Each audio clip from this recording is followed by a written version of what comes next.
Our featured BBBGive.org accredited charity seal holders for this edition are Conquer Cancer Foundation, Easter Seals, Global Giving Foundation. To find out more about these and other BBBGive.org accredited charity seal holders, go to give.org.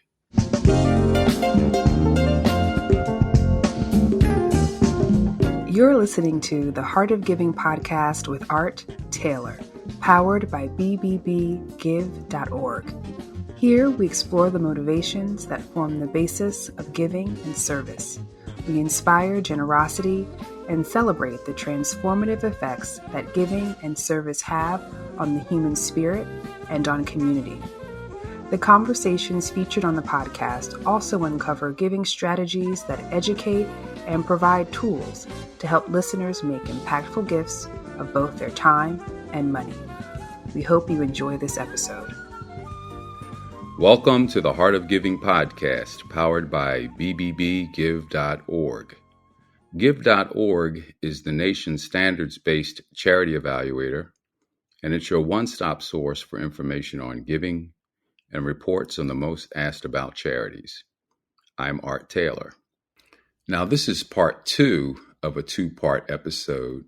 If you didn't hear part 1, which we aired last week, I encourage you to go back and hear Mari talk about her life and what led her to a career in philanthropy and the work that she founded and led for many years with Global Giving. Mari, welcome to part 2. Thank you for having me, Art. It's an honor to be here. Mari, so much you've done in your life, but you've now taken on some new responsibility, relocating with your family to Jacksonville about 4 years ago. And I remember when I heard you took that job, I was like, wow, okay, that's interesting. I guess she wants to work on the grant maker side after having brought money together to support organizations all these years. And I didn't know a whole lot about the foundation. They call it a fund.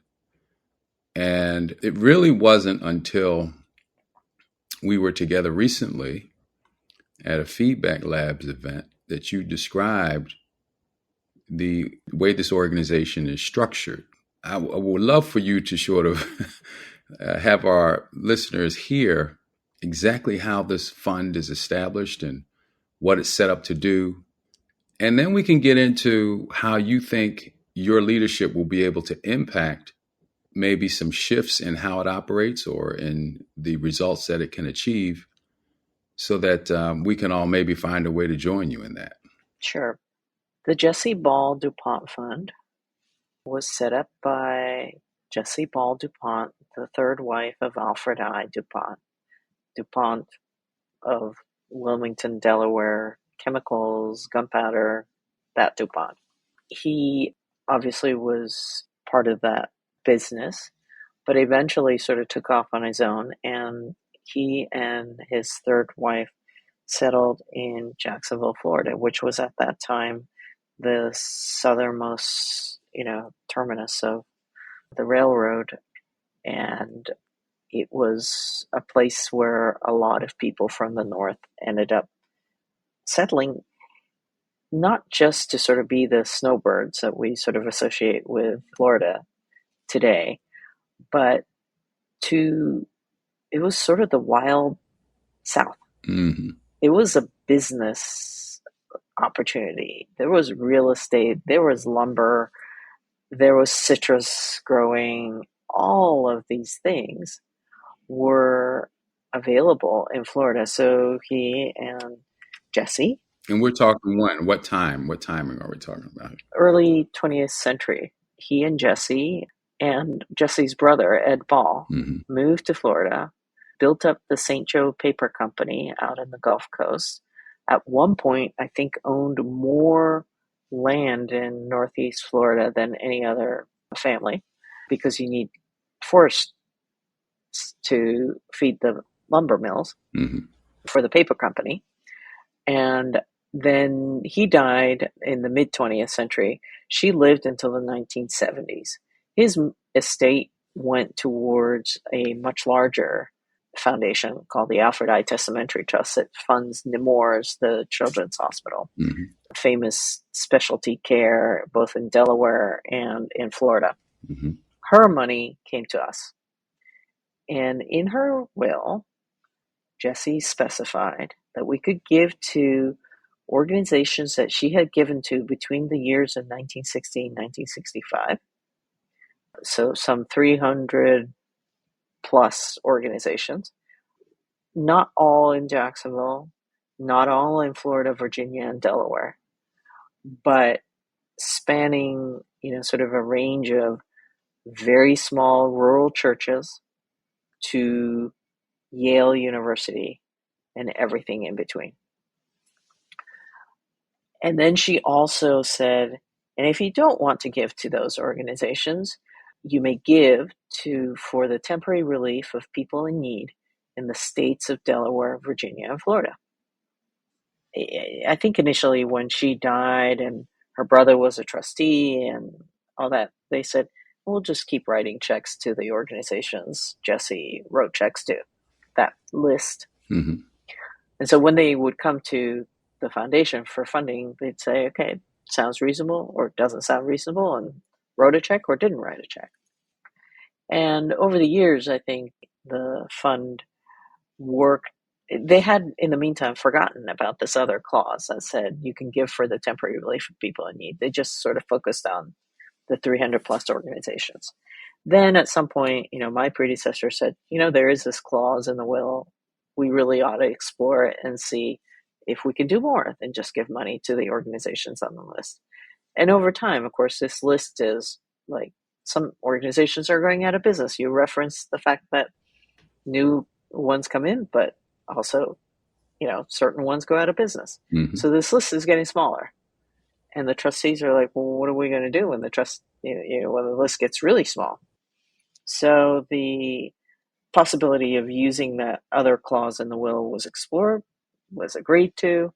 At the same time, the trustees also expanded the governance of the board. Used to be Ed Ball, Mrs. DuPont's secretary, corporate trustee, and someone nominated by the Episcopal Diocese of Florida. And now we have a board of 7, still includes the diocesan representative and the corporate trustee, but we have 5 independent trustees who have helped this organization become what it is today.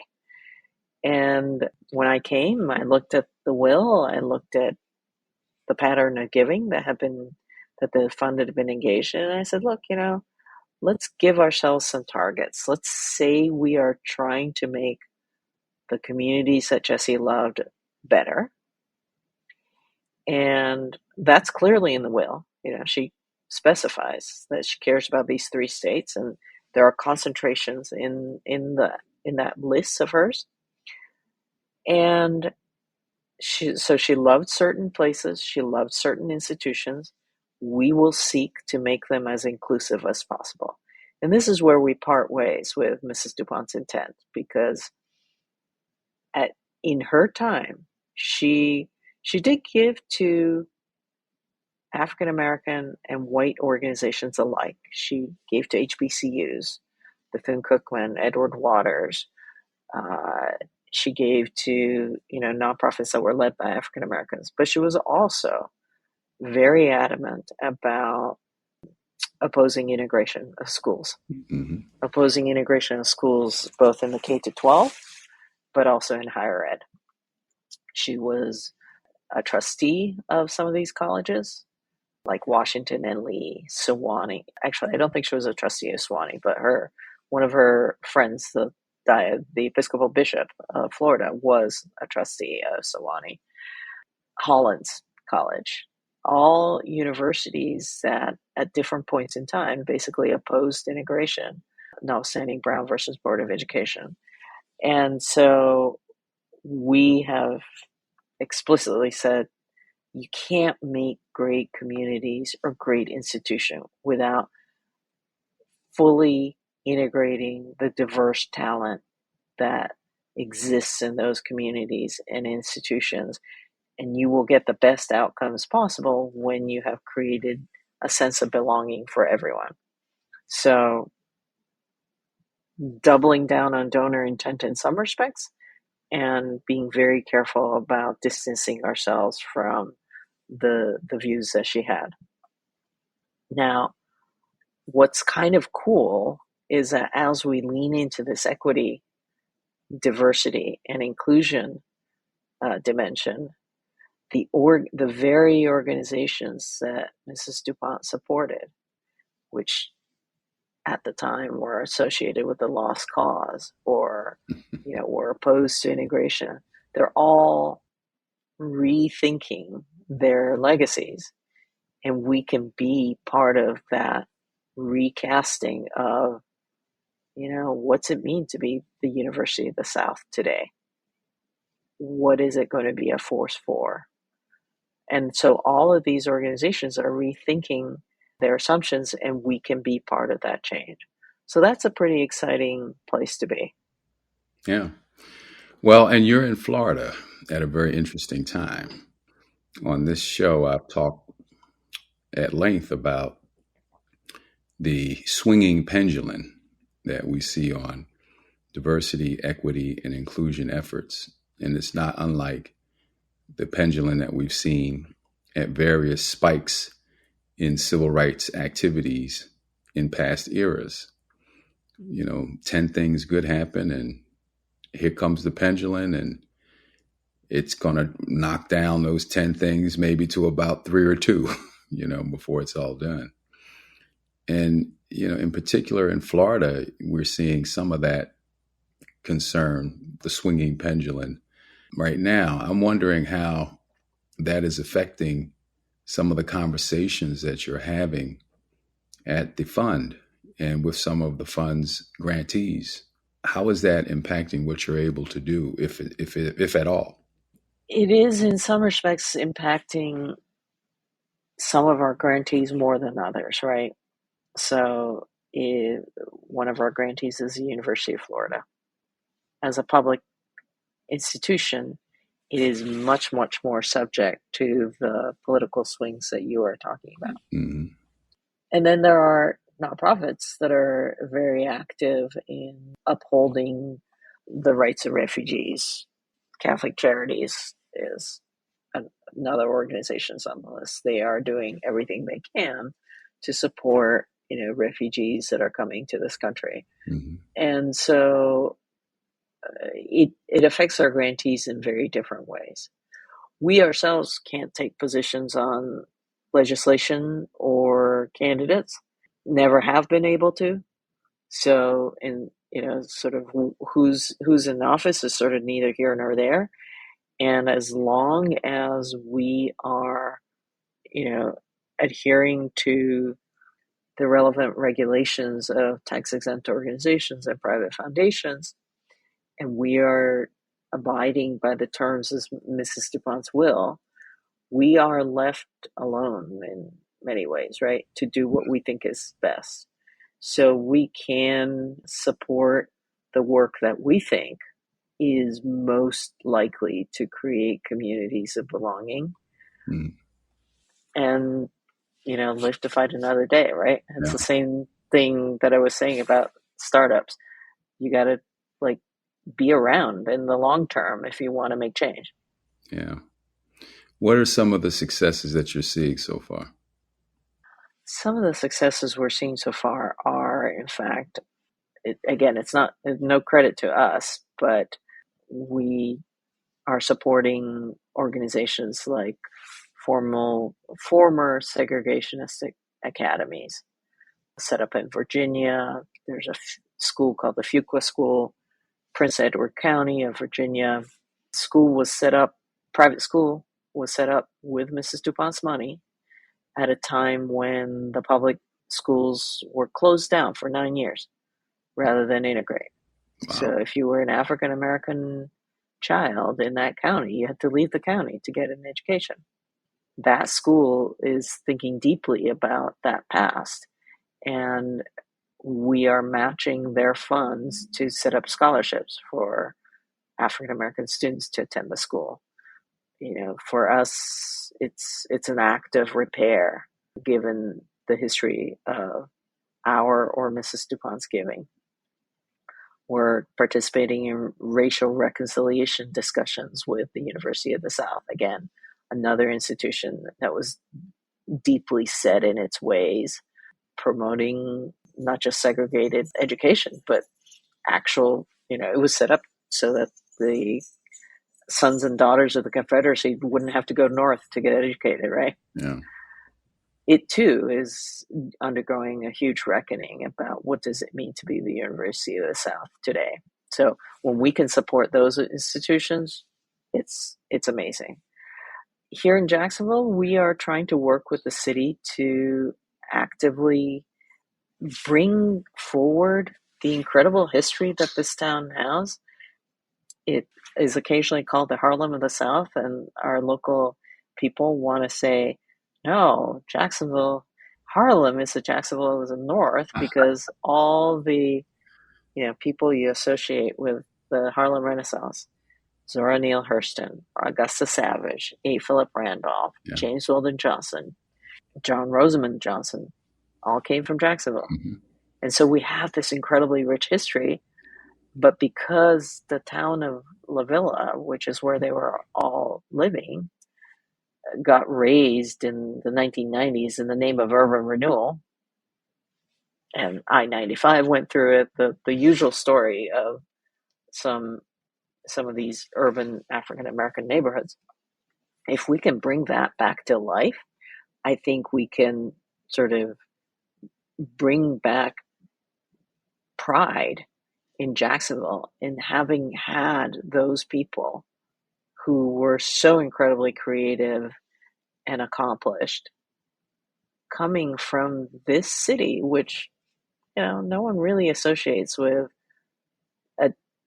the depth and interest of African American history. I mean, you think Atlanta, you think even Nashville, you think New Orleans. Well, Jacksonville had a history like that. We just don't think about it that way.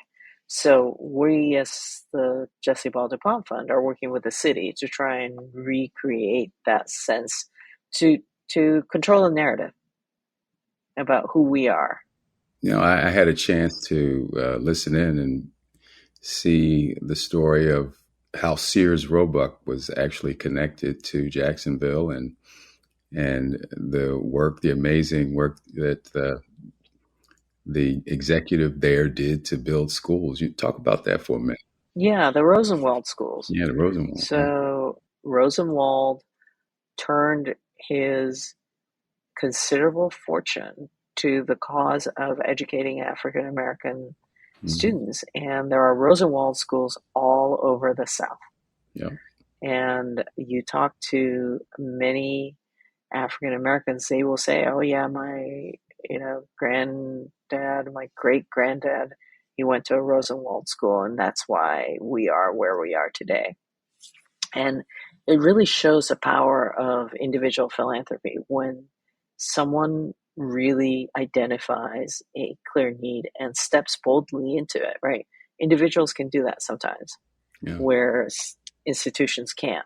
So the Rosenwald schools are just an incredible way of resurrecting that rich history. Yeah.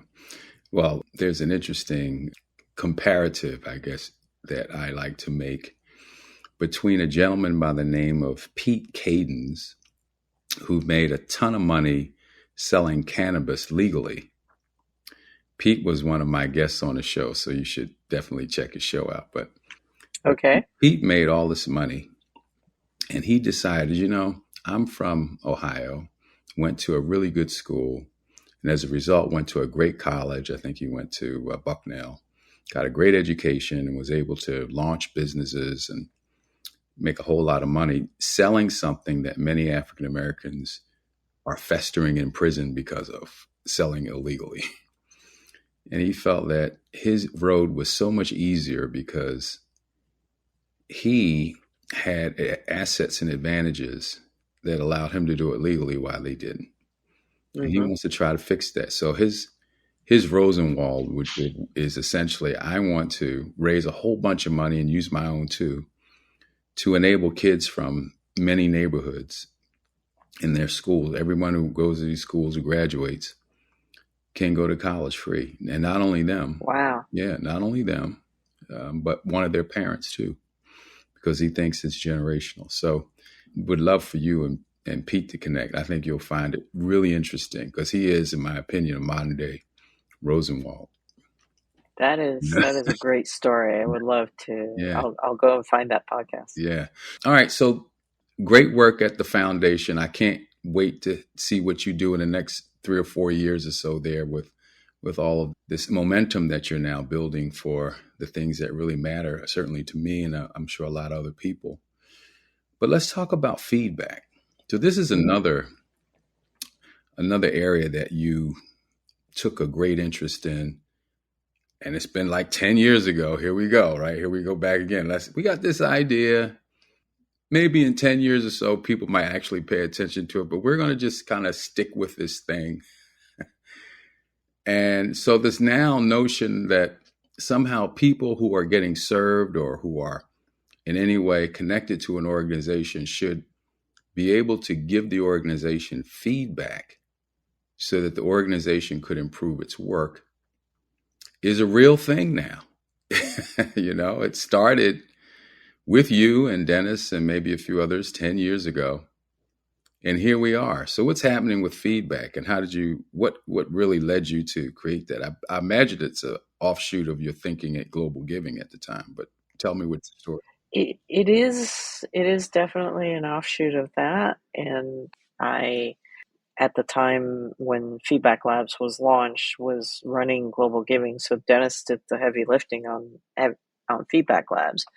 But it is, again, sort of one click down from local leaders have insight into solutions that funders may not have.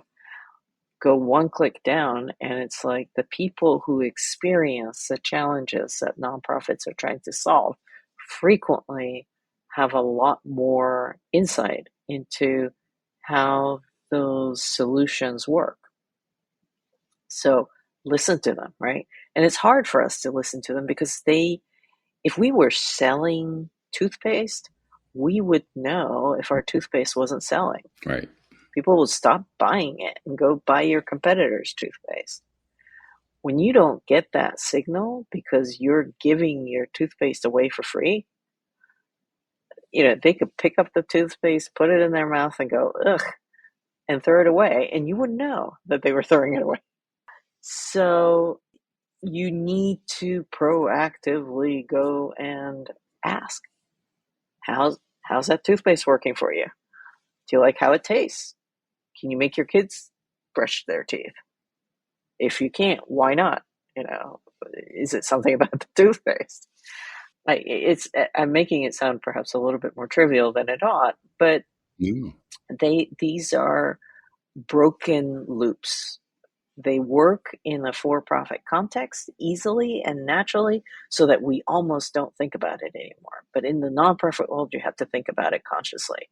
And there are ways of asking for feedback because long survey instruments are not the way to go. People are surveyed to death in the social sector. You need to find different ways of getting their input in ways that make sense to them. So that's why Feedback Labs is doing such amazing work. They have tools that we all need. Why is it that we don't seek this in the nonprofit sector naturally? I know you mentioned that there's an economic need in the business case, right? Yeah. You have to know if your customers are buying your products or not, and you're going to know right away because people are going to tell you. But they won't necessarily tell you in a nonprofit setting. But why isn't that organizations don't naturally seek this? Because it's logical, right? You want to know if it's having the desired effect. Yeah. I think part of it is we as funders don't always fund that work. we get into the business of sort of saying, well, you can spend money on this and that, but not anything else. Yeah. And if funders aren't thinking that you need to listen to your customers, well, then they don't pay you to talk to your customers. So part of it, I think the blame should be laid squarely at the funders. The other is that it's really difficult to deliver some of these services, right? And so organizations working on a shoestring are like barely getting the services out the door. And they're like, the last thing I need to do is ask if this is working. Not because they don't want to, but they just don't have the bandwidth to do it. And it's difficult enough to try and design the intervention in such a way that you think it's going to make a chance. Right. On the other hand, if you don't do it, you kind of can get caught in this trap of, well, we did this and we got to report back to the funders, and the funders are not going to like bad news, like it didn't work. So now we're like locked into saying, we think it's going quite well, improvements can be made, fund us for another year. And so you're kind of caught in this like half-truth thing where you're saying it's okay, but you don't really want to know. Because what if it turns out to be just not the case? Then you would have been lying. So I think we need to, one, make it okay to go back to funders with, well, that didn't work. Two, funders need to deliberately ask, hey, make sure you include enough in your ask that you can check it out with the actual customers. And three, I think sometimes we think we're doing good, and we conflate that with we are doing good work. So the good gets conflated with good work, and they're actually two separate things. Well, look, Mari, I don't have enough time to cover the full story of your life here like I'd like to. But I think we've given people a pretty good glimpse into you and the work that you're doing, and some places they can go and take a deeper look. For one thing, definitely check out the work going on at the Jessie Ball duPont Fund. And there's a website you can go to find out about that. And I especially encourage anyone thinking about going into philanthropy to not just assume that you come into this organization and you're able to make all of these wonderful grants to things that you have an interest in. There can be, in many cases, requirements and limitations on what you're able to do. And you have to think creatively about how to get around that to create the most good. Secondly, we talked about the importance of having the tenacity to see an issue through. And the early days can be quite challenging for anyone starting a nonprofit. And if it could be challenging for you, believe me, it's going to be challenging for a lot of people. And so go into it with your eyes open and take the long view on what it's going to take for your organization to one day achieve the objectives that you have in mind, and pray for that luck that you're going to need also along the way to get to that success. And then lastly, this is something that we can use in our own lives too. How am I doing? We should never stop asking that question, and ask it from people who we're trying to serve. I heard in a sermon yesterday, the key takeaway from me was help them anyway. Help them anyway. And I know that for many of us, sometimes giving and serving can seem to be something that we say no good deed goes unpunished. And yet that's what we're here to do, I believe, Mari. I think we're here to help them anyway. And we should never give up on doing it in a way that operates in their best interest. So I would add that. And that's what the whole feedback conversation is about. Let's do it in a way that delivers the most for them. And there's a lot in that to think about. But certainly asking people, what do you need? How can I be helpful? Should be part of that calculus. So, Mari, you've given us a lot today. And and not only that, your personal story too, of how you came to the sector. I always ask that because there's probably some brilliant young person out there right now who's thinking, do I get into the nonprofit sector? And they may have heard something in your story that says, I see myself in her. So I think it's so nice that you've been willing to share your personal story. Not everybody's willing to do it. Not everyone's oriented that way. It took me a long time before I began talking about my personal story, because I always felt like it's not really relevant to what I'm doing now, but it is. It is relevant because there are people who will see themselves in what you've done and might decide to emulate it. So thank you for that. I always, we mentor people. I'm sure you do too. And, people always ask you, so how do I get to success? How did you do it? And we automatically say, well, I went to school, then I got a job, then I did this. That's not what I'm talking about. Everybody goes to school, but not everybody is successful. There are things that happen in our lives that become pivotal, right? That create this path for us to success.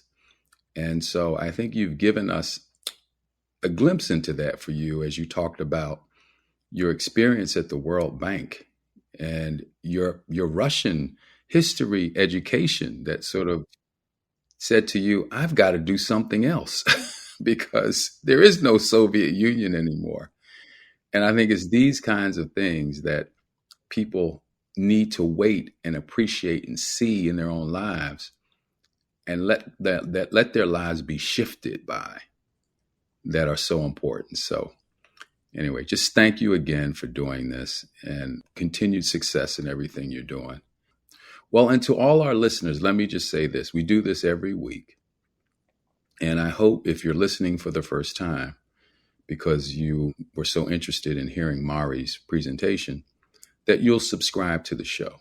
And you can do that on any of the major podcast platforms. Just go to the link and hit like, and you'll be getting all of the shows that come out in the future. And we've done more than 130 of these over the last 2.5 years. So there's so many interesting stories of people I'm sure you'd like to hear from. Please do check them out and subscribe. When you subscribe, we don't have a big marketing budget. So by subscribing, what you do is give the algorithms a chance for us to get the show out a little bit further so more people can find out about it. And if you want to support the show financially, that's great too. You can make a donation at give.org, give.org, and we will certainly put that money to good use. Thank you for listening. You've just listened to the Heart of Giving podcast with Art Taylor. Be sure to tune in next time for a brand new episode. To listen to our other interviews, visit heartgiving.podbean.com. That's heartgiving.podbean.com. Subscribe to our show on major podcast platforms. The thoughts and opinions expressed on this podcast are the views and opinions of the guests, not those of the BBB Wise Giving Alliance or program affiliates.